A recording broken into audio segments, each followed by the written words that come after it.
talking to the accommodation coordinator at her school. First, you have some time to look at questions 1 to 4.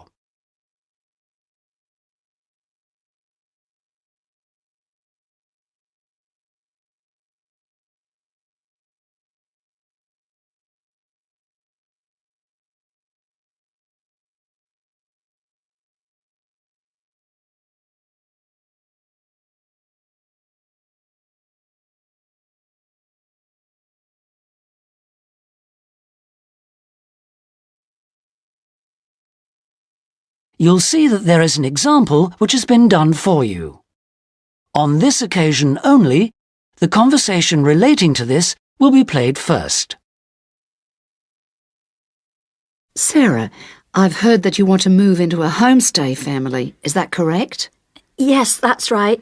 I've been staying with my aunt, and now my cousin is arriving from Singapore, and my aunt needs the room for him. Oh, that's bad luck.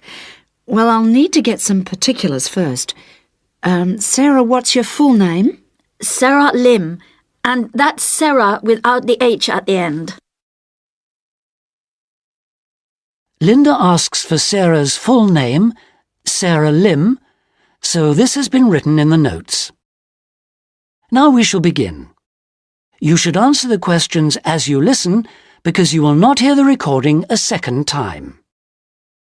Listen carefully and answer questions 1 to 4. Sarah, I've heard that you want to move into a homestay family. Is that correct? Yes, that's right. I've been staying with my aunt, and now my cousin is arriving from Singapore, and my aunt needs the room for him. Oh, that's bad luck. Well, I'll need to get some particulars first. Sarah, what's your full name? Sarah Lim, and that's Sarah without the H at the end. How old are you, Sarah? 23, only just. It was my birthday on the 21st of August. Happy birthday for yesterday. How long have you been in Australia? A year in Adelaide and 6 months in Sydney. I prefer Sydney. I've got more friends here. What's your address at your aunt's house? Flat 1, 539 Forest Road, Canterbury. And the postcode is 2036. Okay. What are you studying now? I was studying General English in Adelaide, and now I'm doing Academic English because I'm trying to get into medicine next year. That sounds good, but it'll take you a long time. When would you like to move out from your aunt's? My cousin arrives on Friday morning, so I'd better be out on Thursday. What, the 7th of September? Yes, that's right. Before you hear the rest of the conversation, you have some time to look at questions 5 to 10.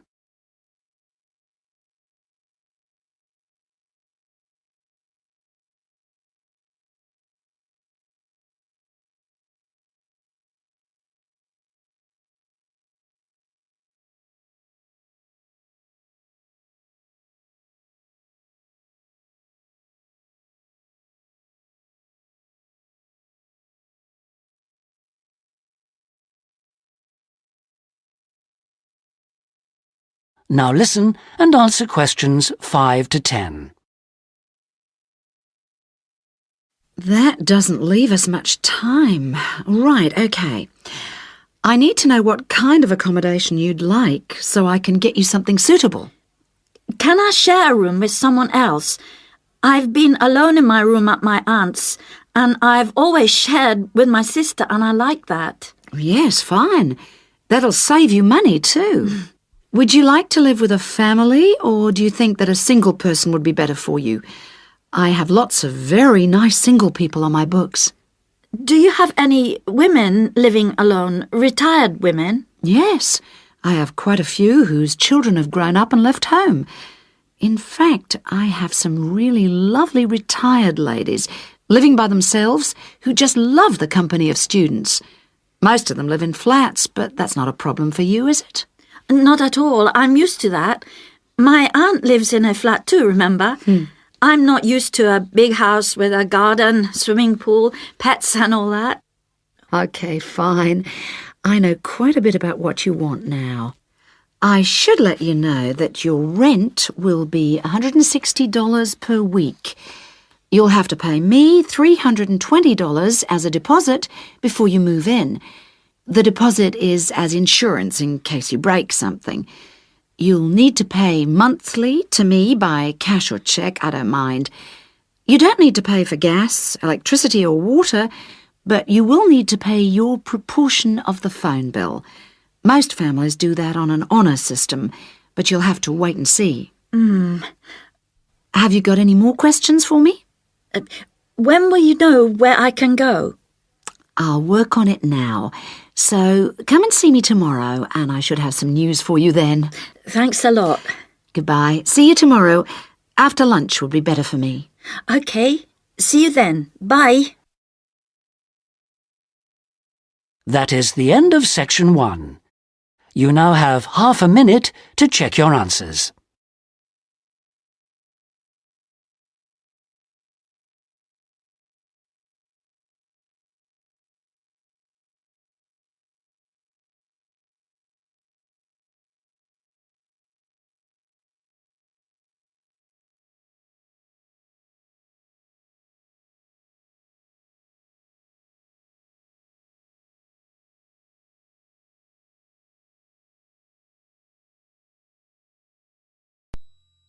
Listening section 2.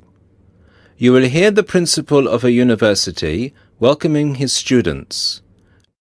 Look at questions 11 to 17.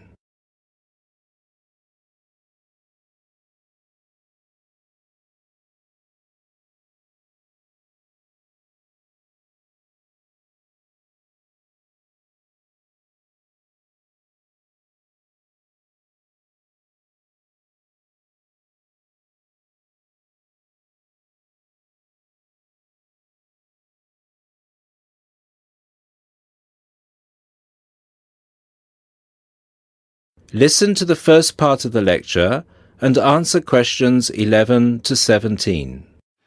Good afternoon, ladies and gentlemen. I'm Dr. Donovan, the principal of Don Levy University, and I would like to welcome you to the Dinglewood campus, which is one of the 3 campuses belonging to this university. This campus, Dinglewood, is where I have my office, and it's also the location of the Languages and Science campus, so some of you will be studying here. Dinglewood is the most northerly campus. The business studies blocks are in the Churchdown campus in the centre of town, and the southern or Trailway campus, where history and architecture are situated, is to the south of the town.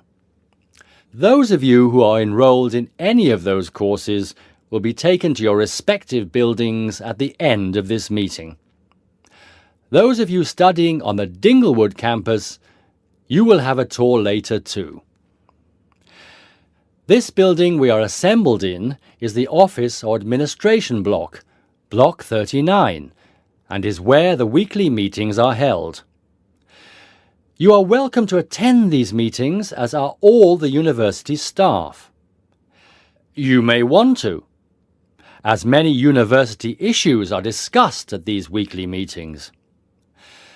The meetings take place at 1:30 every Tuesday, so please stop by. 2 other important buildings are also located on this campus, the cafeteria and the on-site shop.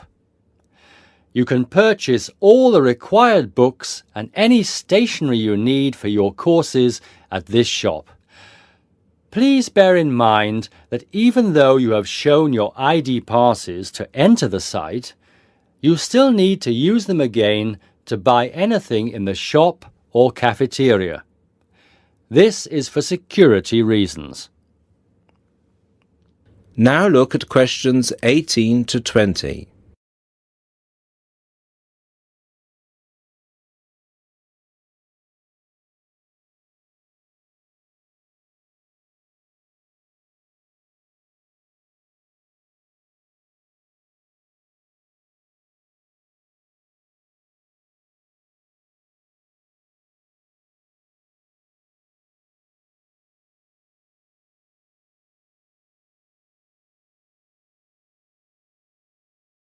As the lecture continues, answer questions 18 to 20. Now, if I could draw your attention to the back page of your joining instructions booklet, you will see a small map of this campus, Dingle Wood. The block we are in now, the Office and Administration block, is located between the Languages Centre, Block 38, and the Physics School, Block 30. That's 3O. These are both on the right of the plan. The cafeteria, which is open from 7 a.m. to 9:30 p.m., is on the left of the plan. It is between the chemistry block, number 35, and the university shop, block 33. At the university shop, you can get all you will need in terms of course materials. The biology block is block number 29, and you'll find the biology block between the chemistry block and the languages centre. Be careful with the numbers, as they are not always logical. As you will see, there are gardens on the right-hand side of the gate. These are being extended over the next 2 months, and a memorial fountain is being installed in the middle of the campus. This means that the campus will be very noisy during normal working hours. However, the campus will look much nicer when it is all finished. Right, so that's it for your initial campus orientation. At this point, could the language students all follow me, please? And the rest of you, please assemble under the banners which show your main topic of study, and you will be directed to the other campuses.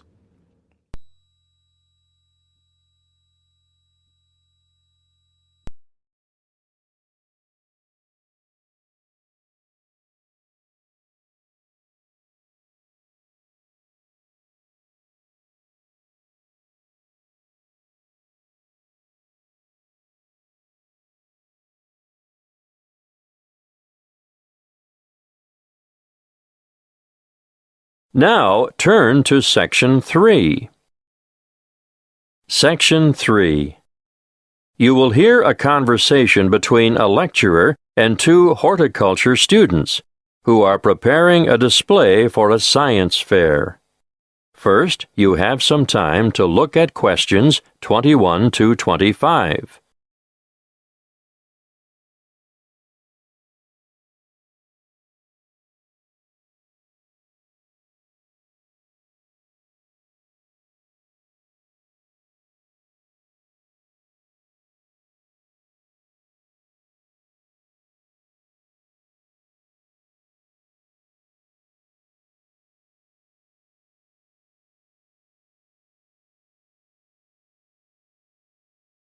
Listen carefully and answer questions 21 to 25.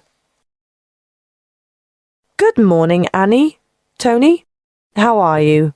Fine, thanks. Well, tell me what you have here. We thought we'd look at different methods of hydroculture. Uh-huh. In the true hydroponics method, the roots are bathed with water and nutrient solution, while support for the plant must be provided above the container. And alternatively? Alternatively, the plants can grow with their roots in a substratum, such as sand, vermiculite, or LECA granules. LECA stands for Lightweight Expanded Clay Aggregate, and vermiculite is... Thank you, Tony. I know what vermiculite is, but you should be prepared to give details about all these things to the visitors. Can you explain what the advantage of LECA is over traditional soil? It's a natural product, manufactured from clay. It's colorful, lightweight, and perfect for allergy sufferers. That's right. Now tell me why. Because it's clean and hygienic, bacteria and soil diseases don't get a chance. Well, you could say that on this chart here, ideal for household plants. and will point out that the growing medium itself makes no contribution to feeding, which is provided in solution with the water. Good. Now tell me what you've got here. This is a simple version of the first method, using a wide-necked jar which we've filled with water and nutrients, leaving space at the top. As the roots need to be in darkness, we'll cover the sides of the glass with brown paper later. How did you get the plant through the cork? We made a hole through the center and cut the cork in half so we could fit it around the plant stem, and we padded the hole with cotton wool. Well, that's a good demonstration of the principle involved and ideal for a houseplant, but many people will want to see a wider application. What about more plants? We haven't quite finished the preparation yet, but over here you can see a bigger container. In fact, any wide container can be used, with the nutrient solution in the bottom, airspace above, and then we've made a rigid lid, and we've covered that with a layer of litter. What have you used for litter? We've used wood shavings. Untreated? Definitely. That's most important. You can use a variety of materials for litter, but obviously nothing toxic, and treated timber contains some nasty chemicals. So, if you're using sawdust or wood shavings, they have to be from natural timber. A good point. Yes, we'll make a note of that when we list possible ingredients for litter. Be sure to explain the purpose of the rigid lid. It's wire mesh, isn't it? And why the litter layer is important too. Well, the mesh is just a platform to keep the litter out of the water, and the primary function of the litter is to exclude light from the root space. Before you hear the rest of the conversation, you have some time to look at questions 26 to 30.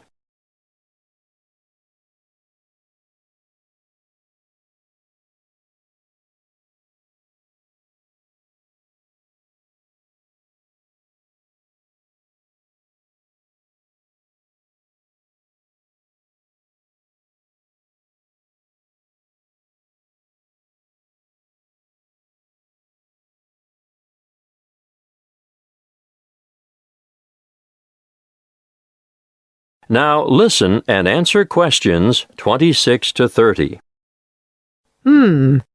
What you have so far is ideal for the home or office, but what about commercial applications? Well, we're going to demonstrate the nutrient film technique, which is popular with some commercial growers, particularly for the cultivation of crops such as runner beans and tomatoes. Producers would really like to see some innovation in the cultivation of potatoes and yams too, but obviously, this technique is only suitable for those crops which grow above ground. What about peas? Well, we found peas were awfully tricky to grow using this method, although we're still unsure as to the reason. Where's the exhibit? I don't see it anywhere. Well, that's because we haven't finished it yet, because we're going to have to procure some mature plants first. We didn't think far enough ahead to have started them off earlier, and when we do get them, we'll have to handle them carefully. Yes, because when our model is finished, you'll see how the plants are held in position by a plastic tube which almost encloses them completely and is quite loosely fastened around the stems. Yes. And the feeding or watering system? Well, it's a bit different. On a large scale like this, you need to have the food solution trickle down through the tubes. Yes, but the solution must also be rich in oxygen. And what? It just bathes the roots? That's one way of doing it. What's the other way? You can have the solution moistening a substratum of rock wool at the bottom of the container. Rock wool? It's the same as mineral wool. You know, a lightweight fibrous material, the kind of thing used for insulation. Or you can use a layer of paper fiber. Oh, yes. Something that has the capacity to absorb the solution, right? Well, you do need to experiment a little. For example, we tried coconut fiber, but it just didn't have the properties we were looking for. I see. In our display, you'll only see the basics. the kind of thing that can be done at home in the backyard. But commercial enterprises do need a lot more equipment, and the media used in substrata are constantly changing as new developments are made. The cost of upgrading is ongoing. And there's always the potential of outright failure when changing systems from one you know and understand to an innovative one. Of course, there's no room for guesswork in business. You have to try to get everything right first time. That is the end of Section 3. You now have half a minute to check your answers.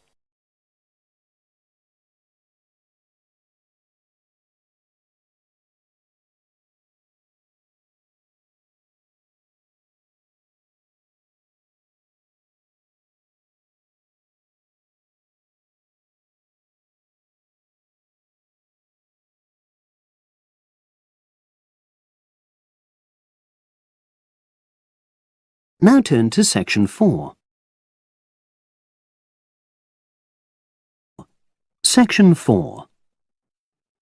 You will hear a postgraduate psychology student talking to other students about a job satisfaction study he has investigated. Before you listen, you have some time to look at questions 31 to 40.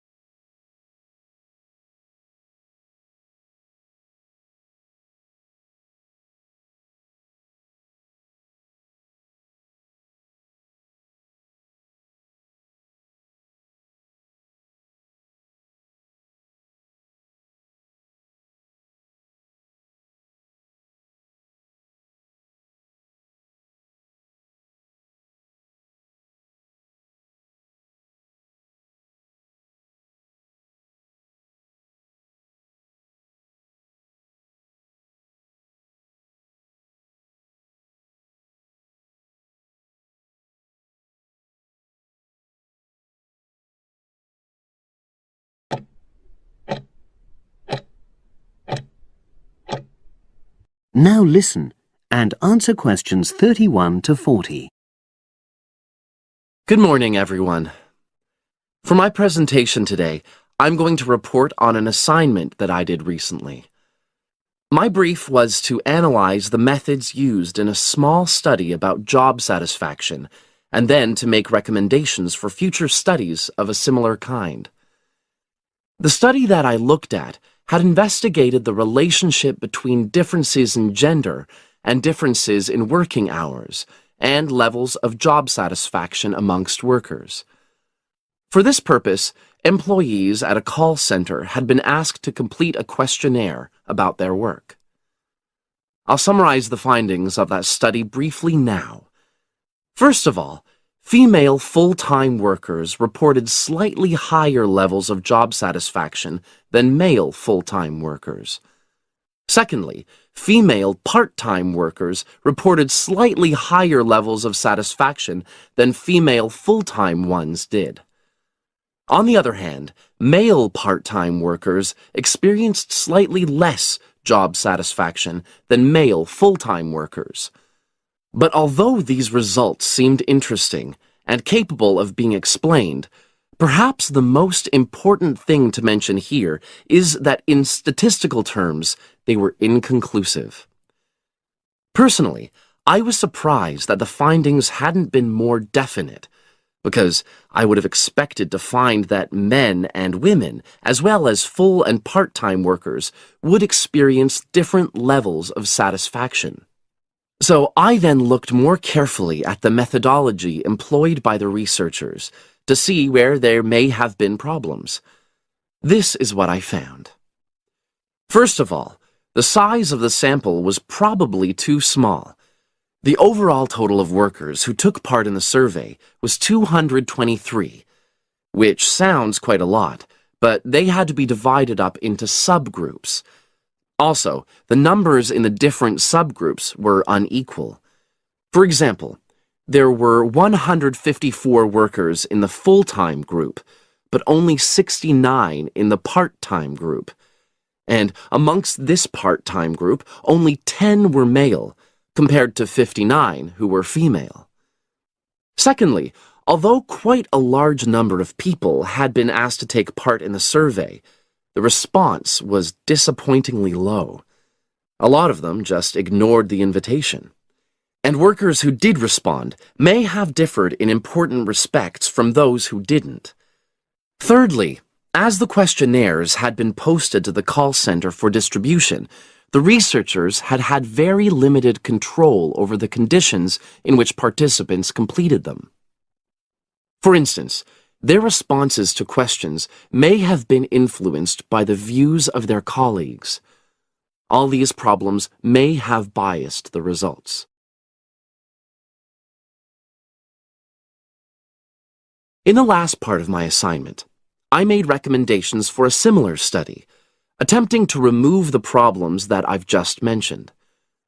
Firstly, a much larger sample should be targeted, and care should be taken to ensure that equal numbers of both genders and both full and part-time workers are surveyed. Secondly, the researchers should ensure that they are present to administer the questionnaires to the workers themselves. And should they require the workers to complete the questionnaire under supervised conditions so that the possibility of influence from other colleagues is eliminated. Finally, as workers may be unwilling to provide details of their job satisfaction when they are on work premises, it's important that the researchers reassure them that their responses will remain confidential, and also that they have the right to withdraw from the study at any time if they want to.